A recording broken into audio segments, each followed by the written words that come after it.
Red టీవీలో మీ వ్యాపార ప్రకటనల కోసం ఈ నంబర్ ని సంప్రదించండి 6281747728. సో లాస్ట్ టైం మా అమ్మాయితో మీతో ఎప్పుడు మాట్లాడింది? నాతోటి 4 డేస్ బ్యాక్ నేను వాట్సాప్ కాల్ చేసి నైట్ 9 అప్పుడు మాట్లాడానండి. నేను చాలా నవ్వుతూ తులుతూ మాట్లాడింది. దేని గురించి మాట్లాడారు? మామూలుగా సరదాగా ఏం చేస్తున్నావు ఏంటి, ఎలా ఉన్నావు ఏంటి అని ఇక్కడి వరకే మాట్లాడాను. మాట్లాడితే సరదాగా మాట్లాడింది. ఆ పిల్లులు అవి అంటే ఇష్టం, మా ఇంట్లో కూడా ఒక పిల్లి ఉంటే ఆ పిల్లిని పట్టుకొని చూపించి ఇలా సరదాగా నవ్వుకొని చాలా సరదాగా ఉంది. ఎటువంటి బాధ కానీ ఏమి కనిపించలేదు, చాలా చక్కగా ఉన్నది. నిన్న మధ్యాహ్నం 12 ఆ టైంలో వాళ్ళ డాడీకి ఫోన్ చేసి వీడియో కాల్ మాట్లాడింది. చక్కగా మాట్లాడింది వాళ్ళ డాడీతోటి, వాళ్ళ మమ్మీతోటి. పెంచుకునే కుక్క ఒకటి ఉన్నది, ఆ కుక్క చూపించమని వీడియో కాల్లో చూసి చాలా సరదాగా మాట్లాడిందట. ఆ తర్వాత కొద్దిసేపట్లోనే ఏమైందో మాకు 2ంటికి కాల్ చేశారు హాస్టల్ దగ్గర నుంచి, సాహితీ సూసైడ్ చేసుకుందని. కానీ సాహితీ సూసైడ్ చేసుకోకముందు పలానా వ్యక్తి దగ్గర నుంచి అమ్మాయికి వేధింపులు ఉన్నాయని మీ ఫ్యామిలీ మెంబర్స్కి మీకు తెలుసా తెలీదా? వాళ్ళ అమ్మతోటి చెప్పింది. ఇలాగా చిడెం మోహన్ రావు అని ఉంటారండి, వెంకటాపురం. చిడెం మోహన్ రావు వాళ్ళ అబ్బాయి హరీసు ఇలాగా హెరాస్ చేస్తున్నారని చెప్తే మీ అబ్బాయి ఇలాగా చేస్తున్నారు అని చెప్పి కాల్ చేసి మాట్లాడిందట. మాట్లాడితే పోలీస్కి కేసు పెట్టుకోండి, లేకపోతే ఏం చేస్తారో ఏం చేసుకుంటారో చేసుకోండి అని చెప్పి మాట్లాడారట. మీరెందుకు, మీ మగవాళ్ళు ఎందుకు ఇన్వాల్వ్ అవ్వలేదు మీరు? వాళ్ళ తమ్ముడికి తర్వాత చెప్పింది. వాళ్ళ తమ్ముడికి చెప్పింది, ఆ నెంబర్ ఇచ్చింది వాళ్ళ అబ్బాయిది, ఆ అబ్బాయిది హరీష్ అనే అబ్బాయిది. మా మేనల్లుడు మాట్లాడితే ఏం పిచ్చి నాటకాలు చేస్తున్నావా ఏంటి అని అంటే, లేదు నేను మంచిగానే ఉంటాను అని చెప్పాడు. చెప్పిన తర్వాత కూడా మళ్ళీ తర్వాత రోజు రిటర్న్ కాల్ చేసి నేను మంచిగానే ఉంటాను, నేను ఎటువంటి ఇబ్బంది పెట్టను అని మాట్లాడాడు. ఇదంతా జరిగి ఎన్ని రోజులు అవుతుంది? 4 డేస్ బ్యాక్. 4 డేస్ బ్యాక్ ముందు కూడా అమ్మాయి హాస్టల్ దగ్గరకు వచ్చి అబ్బాయి వేధించాడని కూడా మీ అబ్బాయి చెప్పడంలో నేను విన్నాను. అదే హాస్టల్ దగ్గర అదే సీసీటీవీ ఫుటేజీ హాస్టల్ది ఉంటుంది, కాకపోతే మనం అడిగితే వాళ్ళు ఇవ్వరు. దయచేసి పోలీస్ శాఖ వారు నేను ఈ మీడియా ద్వారా తెలియజేసేది ఏంటి అని అంటే, ఆ సీసీ ఫుటేజ్ తీసుకుంటే ఆ అబ్బాయి ఎలా ప్రవర్తించాడు అనేది ఖచ్చితంగా ప్రూఫ్లతో ఉంటుందని చెప్పి నేను. సార్, సాధారణంగా లేడీస్ హాస్టల్ దగ్గర ఏదైనా గొడవ అయితే ఖచ్చితంగా వాళ్ళ పేరెంట్స్కి ఇన్ఫార్మ్ చేయడం జరుగుతుంది. సో మరి ఆ హాస్టల్ యాజమాన్యం మీకు ఇన్ఫార్మ్ చేశారా లేదా? మీ వాళ్ళ పేరెంట్స్కి చేయలేదు. హాస్టల్ యాజమాన్యం చెప్పలేదు. ఇది కూడా అక్కడ 3 రోజుల క్రితం అక్కడ గొడవ పెట్టాడు అని చెప్పి అక్కడ ఉన్న ఆ రూమ్మేట్స్ చెప్తే మాకు తెలుసు. మా అబ్బాయిలు నిన్న వెళ్ళారు కదా ఇన్సిడెంట్ జరిగినప్పుడు, అప్పుడు ఇలా జరిగింది, మొన్న కూడా 3 రోజుల క్రితం కూడా వచ్చి ఇలాగ గొడవ చేశాడు ఇక్కడ అని చెప్తేనే మాకు తెలిసింది, లేకపోతే ఆ విషయం కూడా మాకు తెలియదు. సో ఫైనల్గా అయితే మాత్రం అమ్మాయి ఉరేసుకుంటున్నప్పుడు అబ్బాయి కూడా వీడియో కాల్లో ఉన్నాడని చెప్పేసి అంటున్నారు. వీడియో కాలు ఎవిడెన్సు, కాల్ డేటా ఫోన్లో ఉంది మా సాహితీ.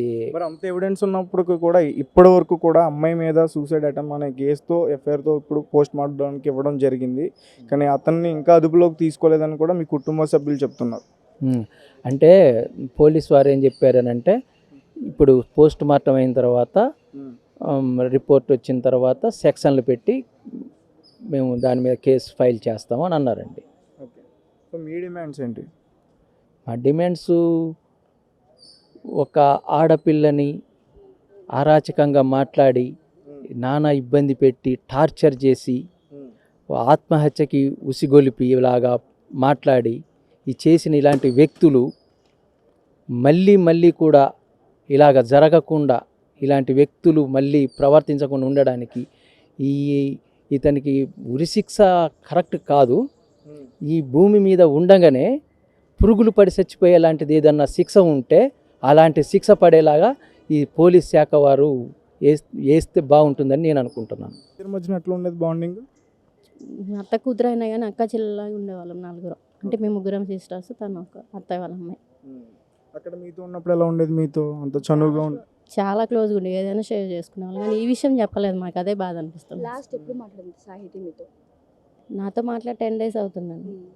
ఎప్పుడు కూడా ఇలా నిన్న ఈ మార్నింగ్ విషయం కూడా చెప్పలేదా? మా చెల్లి వాళ్ళ బాబు బర్త్డే నిన్ననే చిన్న బాబుది. వాళ్ళకు ఫోన్ చేసి విష్ చేసిందంట. నాకు అదే చెప్పి ఏడుస్తుంది చెల్లి విష్ చేసింది బాబుకి కూడా ఇట్లా అవుతుంది అనుకుంది. మీ చెల్లి ఎక్కడ ఉన్నారండి? మా చెల్లి వాళ్ళు అక్కడే ఊర్లో ఉన్నారు వెంకట అత్తయ్య దగ్గర ఈ ఉన్నారు. విషయం మీకు ఎన్ని గంటల టైంలో తెలిసింది? బాబాయ్ వాళ్ళకి 2కి చెప్పారంట హాస్టల్ వాళ్ళు.